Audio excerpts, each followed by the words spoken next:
Hello everyone, I'm Alice. Today we are going to talk about how to build trust when you set up your marketing on social media. I would like to give you some suggestions that you should bear in mind. Firstly, define who owns the conversations. Secondly, be transparent. Trust and relationship must be earned. Thirdly, audience trust icons and avatars. We will discuss in detail about these issues in the following sections. Social media marketing has become such a hot topic of conversation, and one of the most consultants consider a gold mine. Many consultants claim to be the social media expert, the only ones who can design and implement the company's strategy.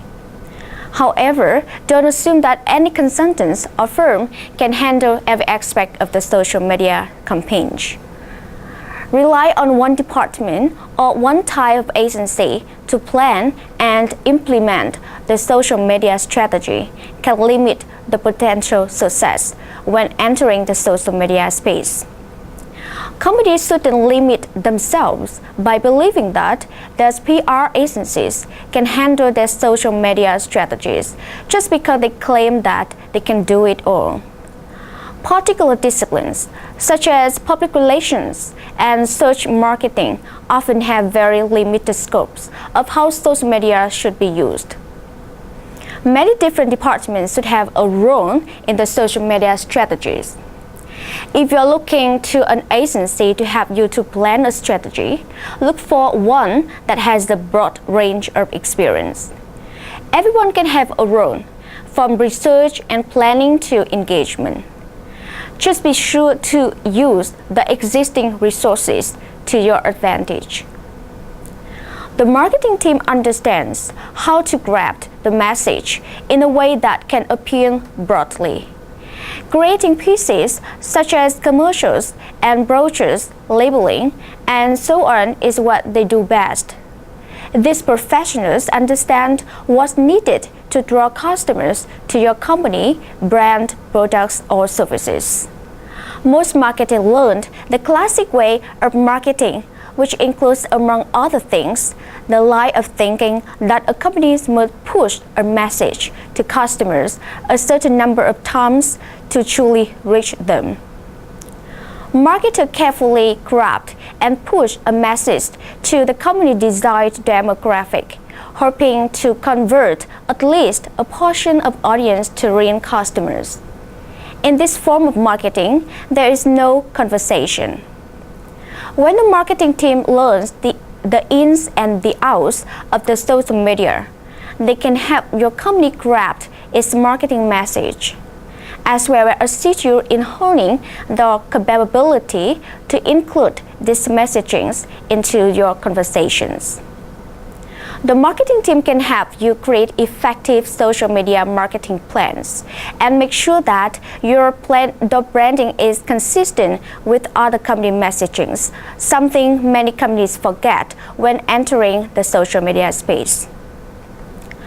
Public relations is notoriously about control and spin.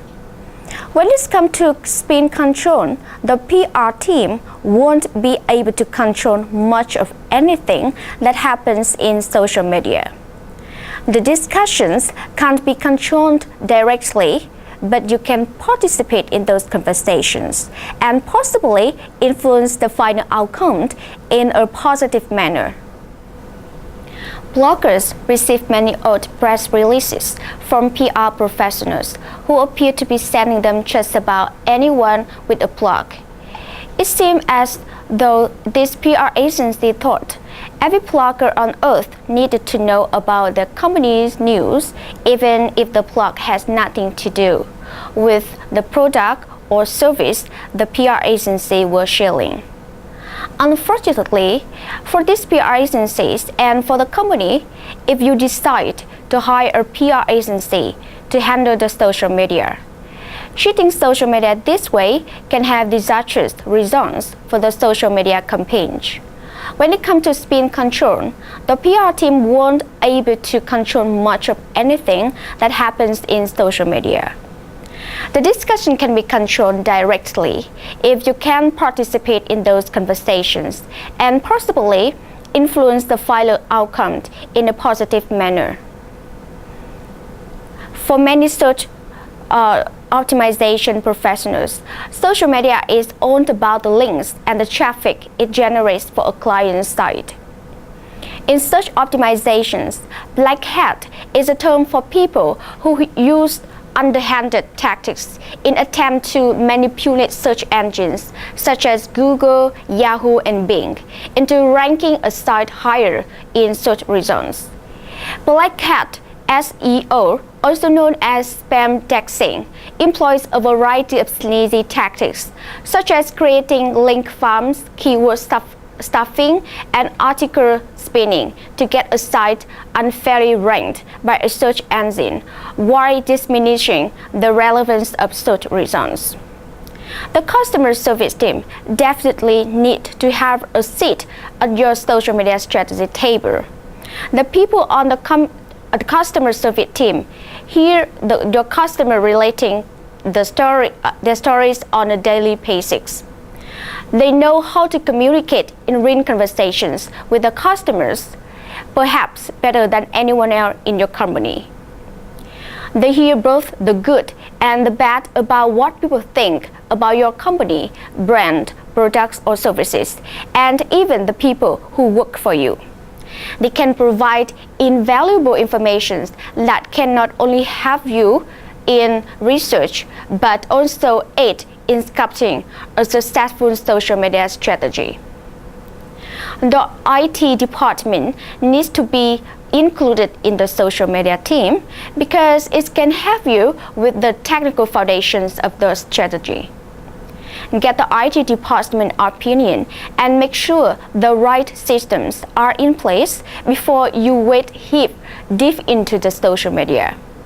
The IT professionals will be far more willing to suggest alternatives to make your social media strategy work if you were included them from the beginning.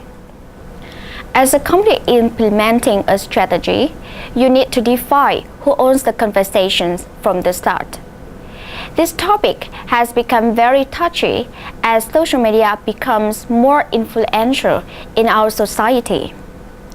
As a company makes inroads into the social media communities, relationship with members of those communities will begin to develop.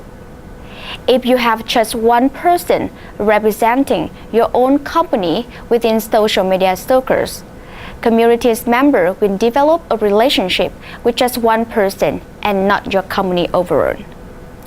Make sure to plan for personnel transitions and clearly define what happens to the accounts the employees manage. Social media can end up unwittingly being a personal branding mechanisms for the team members. If team members of the social media team use the status within the social media efforts for self-branding, the social media strategy might do more for the employee than it does for the company.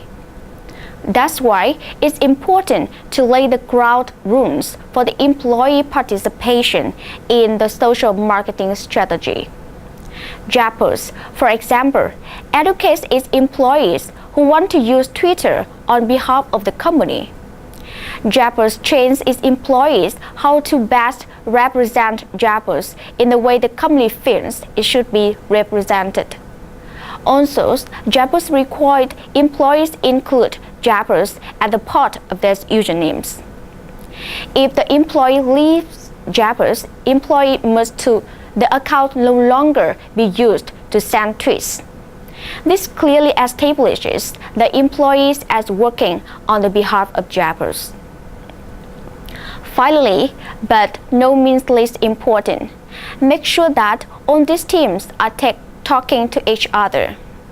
For a social media strategy to fully succeed, you have to break the silo that exists among marketing, public relations, customer service, search marketing, and IT.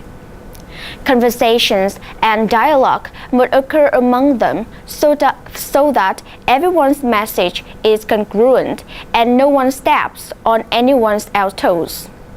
Discussing the plans ahead of time can produce amazing results. Meta team can share it with the community they're engaging with and ask them. Social media has begun to force companies to break down those silos. The departments are no longer isolated, nor they should be.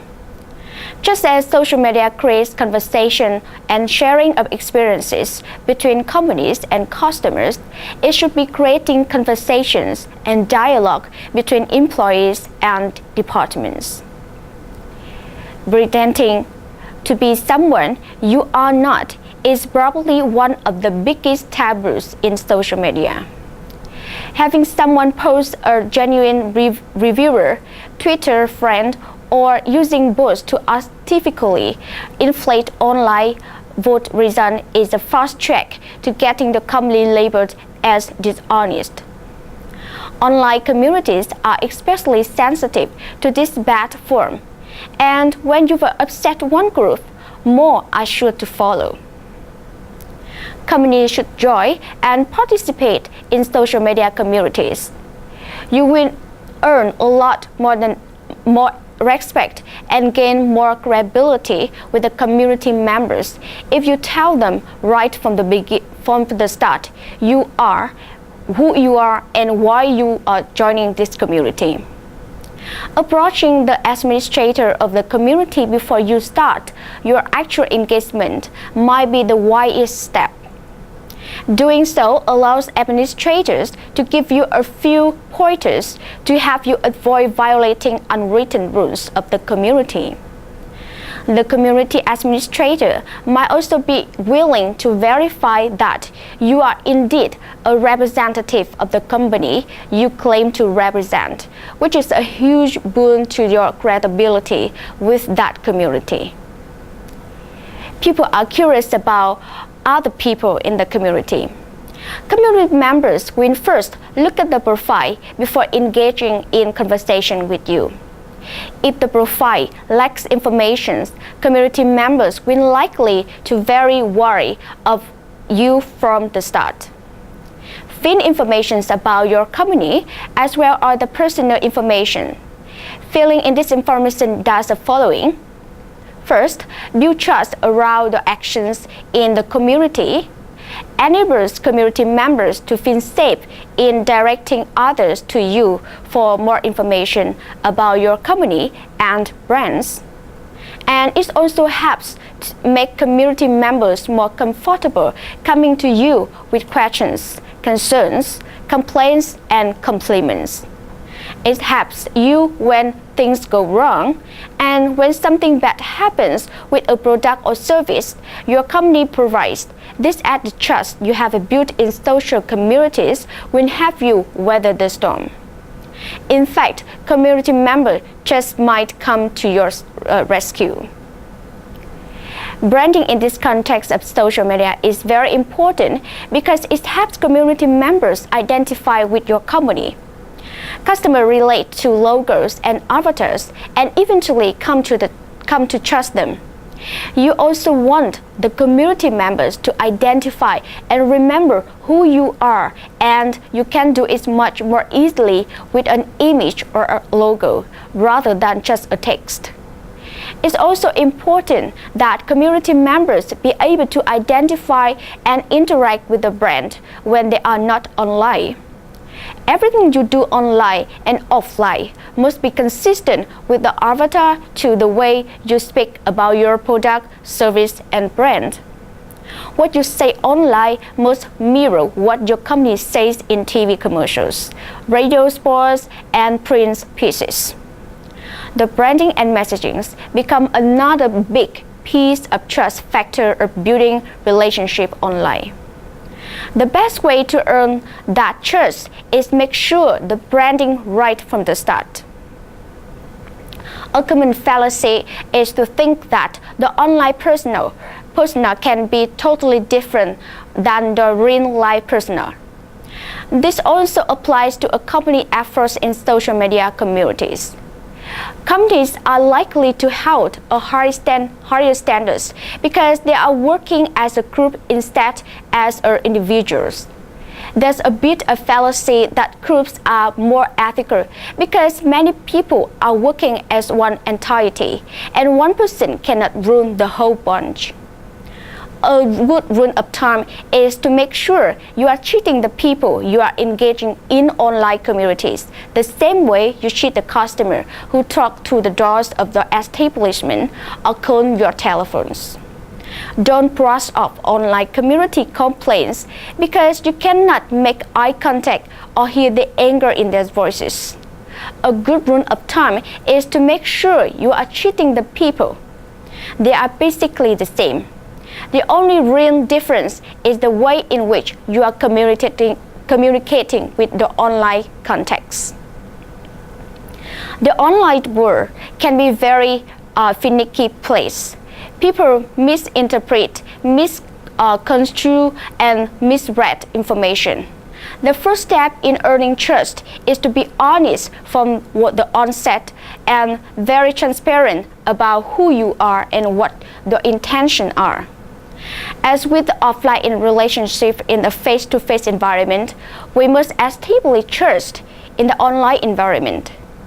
In online communities, members look for the different cues that point to the same traits.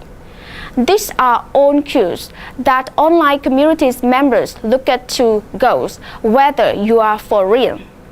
If something seems even remotely off key from the tune you have been singing, the trust is gone. People who rely on ratings and reviews are much more likely to believe a review that has a few bad or not so stellar reviews in the mix along with many good reviews. We find it difficult to trust others, especially online. So gaining people's trust in online communities takes a lot of time and effort.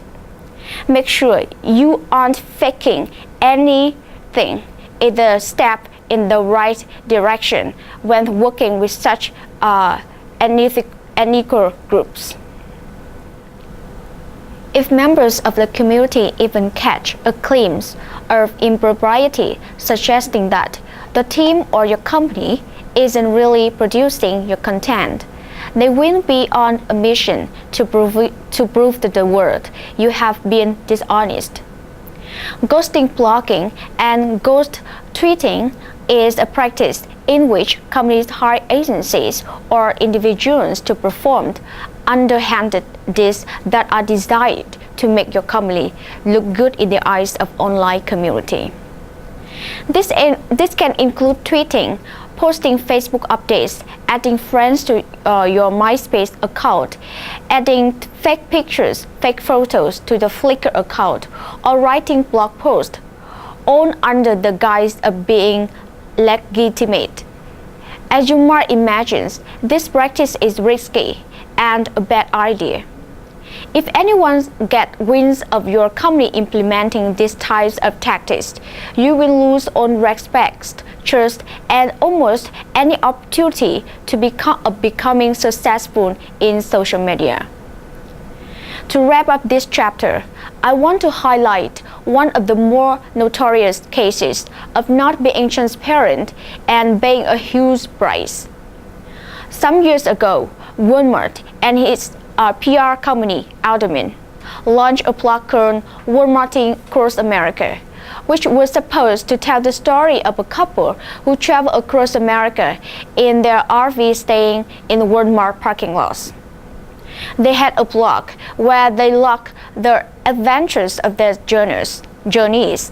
However, this wasn't really just two people who love RVing. They were the sister of an Alderman employee and her boyfriend, who was a professional photographer for a major East Coast newspapers. When this was reported, both Walmart and Alderman were taken in the task for such flagrant attempt to trick the public with a marketing tactic. Walmart's second attempt at social media didn't fare any better because the company still didn't understand that it couldn't control social media communities. Unfortunately, for the would-be members of the hub, Walmart wouldn't let them join unless their parents approved it, permitted their children to message other members, and screened all posts. In addition to the other restrictions community members do not have to endure elsewhere, it's no wonder that after launching in July 2006, the community was closed in October of the same year. Finally, Walmart began to listen, and its checkout blogs have become a decent success.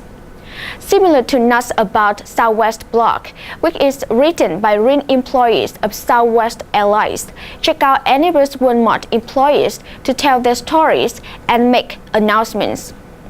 It took 3 attempts for the Walmart to exhibit transparency and build trust.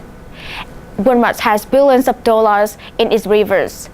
Not every company had that kind of money at their disposal to waste on such costly mistake and foolish moves to try to manipulate an audience. Icons and avatars are images that help portray who you are. They provide a simple but effective way for people to visualize, identify with you beyond the text information in your profile. People eventually trust them as the symbol of an established relationship. Community members will also quickly note changes in avatar, especially if you frequently converse with them. When you are first establishing the presence in social media communities, you should be careful about the avatar you choose to represent the company.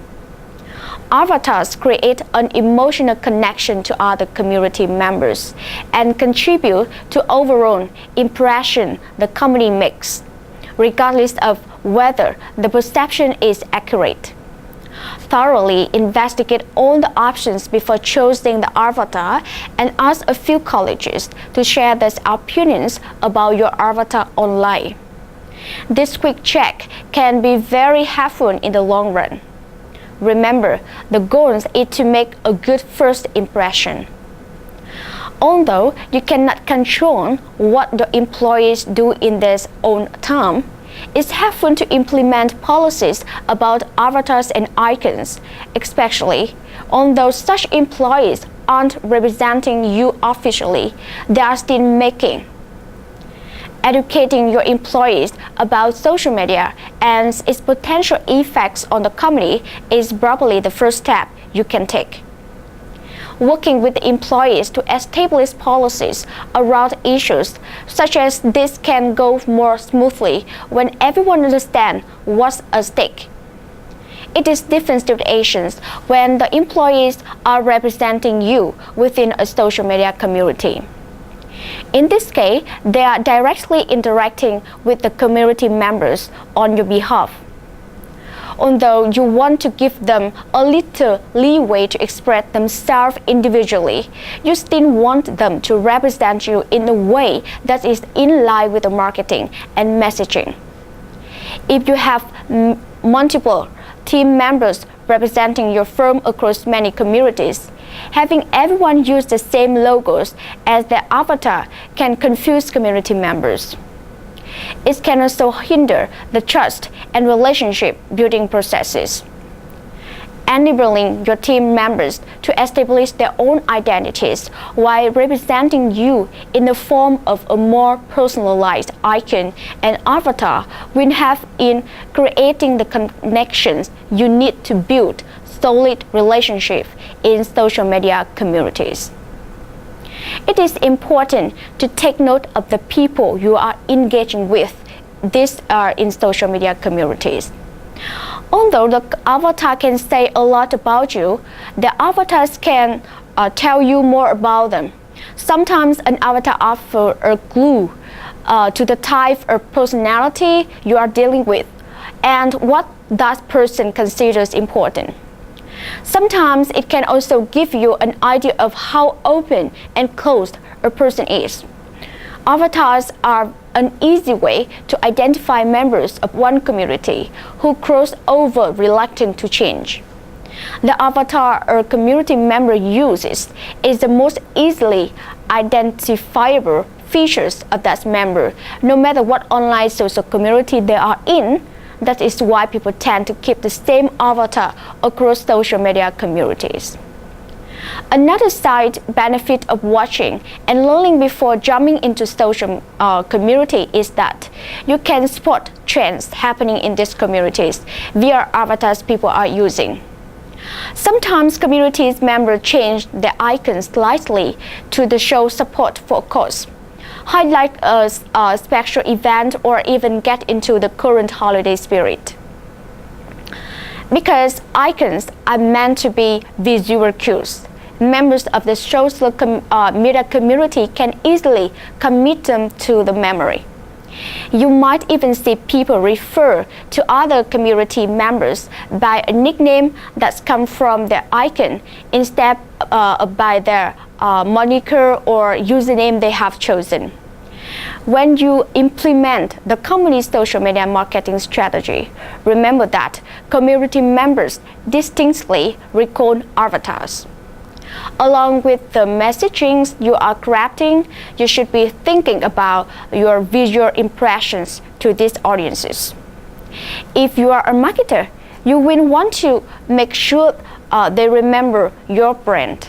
If your company features many products or services, but your main purpose for engaging in social media is to promote one particular product, consider using that brand or product's photos as your avatar. Although using company logo is not a wrong choice, a more effective choice is to use the particular brand's logo to help reinforce the experiences and passionate feelings your audience identify with the particular brand. Changing your avatar is sometimes appropriate. If you are working in social media on a more personal level and you are using a photo of yourself, it's personally acceptable to change the avatar to a new photos that reflect the current look. If you want to make changes to your branding or logo, you should change the avatar, profile, and icon that you are sharing, that you're using on the social media communities, because this icon should reflect the current branding efforts. Having a little fun and be creative with their own avatar and icon. Individuals have more leeway because they don't have a public state of company philosophies they need to abide by as the companies do.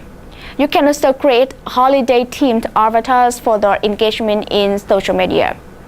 This shows that companies has a human side and that you are willing to join the community for more than just marketing purposes. Joining community in something as small as icon change can help build trust and relationships in these communities. So today, we talk about how to build trust when you set up your marketing on the social media. I once again remind you 3 important things. Firstly, define who owns the conversations. Secondly, be transparent. Trust and relationship must be earned. Thirdly, audience trust icons and avatars. Thank you for your listening.